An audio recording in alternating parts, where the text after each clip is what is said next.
الکوثر فی تفسیر القرآن، سورہ آل عمران آیت نمبر 152۔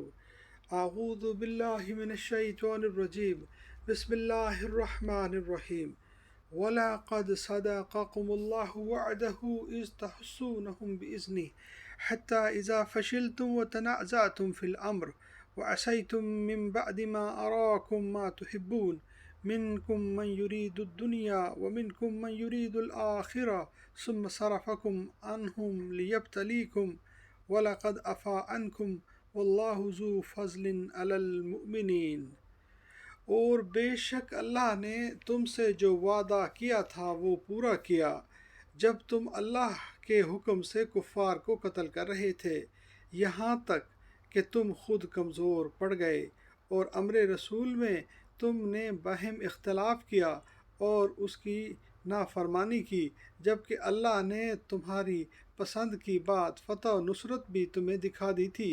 تم میں سے کچھ طالب دنیا تھے اور کچھ آخرت کے خواہاں، پھر اللہ نے تمہیں کافروں کے مقابلے میں پسپا کر دیا تاکہ تمہارا امتحان لے، اور اللہ نے تمہارا قصور معاف کر دیا، اور اللہ ایمان والوں پر بڑا فضل کرنے والا ہے۔ صدقکم اللہ وعدہ، جنگ احد کی ابتدا میں مسلمان غالب آ گئے تھے اور کفار کو قتل کر رہے تھے۔ حتیٰ اذا فشلتم وتنازعتم، مال غنیمت کے لالچ کی وجہ سے تم میں کمزوری آ گئی اور عبداللہ بن جبیر کے ساتھیوں نے اختلاف کیا اور اپنے کمانڈر کی بات نہ مانی۔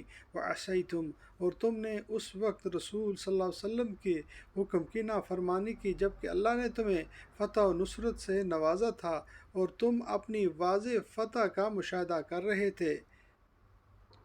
چنانچہ رسول صلی اللہ علیہ وسلم کی نافرمانی کی وجہ سے تمہیں ہزیمت کا منہ بھی دیکھنا پڑا۔ من یرید الدنیا، تم میں کچھ طالب دنیا تھے کہ مال غنیمت کی طمع سے تمہارا یہ راز بھی فاش ہو گیا۔ عبداللہ مسعود راوی ہے، میرا یہ خیال نہ تھا کہ رسول صلی اللہ علیہ وسلم کے اصحاب میں کوئی طالب دنیا ہوگا، لیکن جب احد کے دن ہمارے بارے میں من یرید الدنیا نازل ہوئی تو معلوم ہوا کہ ہم میں طالب دنیا موجود ہیں۔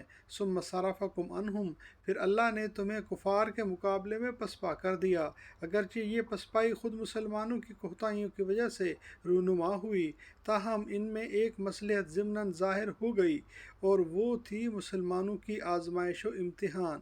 لیبتلیکم، تاکہ تمہارا امتحان لے، چنانچہ اس شکست سے بہت سے لوگوں کے ایمان کی پختگی کا برملا امتحان ہو گیا اور بہت سے لوگ اس میدان میں فاش ہو گئے۔ وَلَقَدْ عَفَا عَنْكُمْ، اور اللہ نے تم سے درگزر کیا۔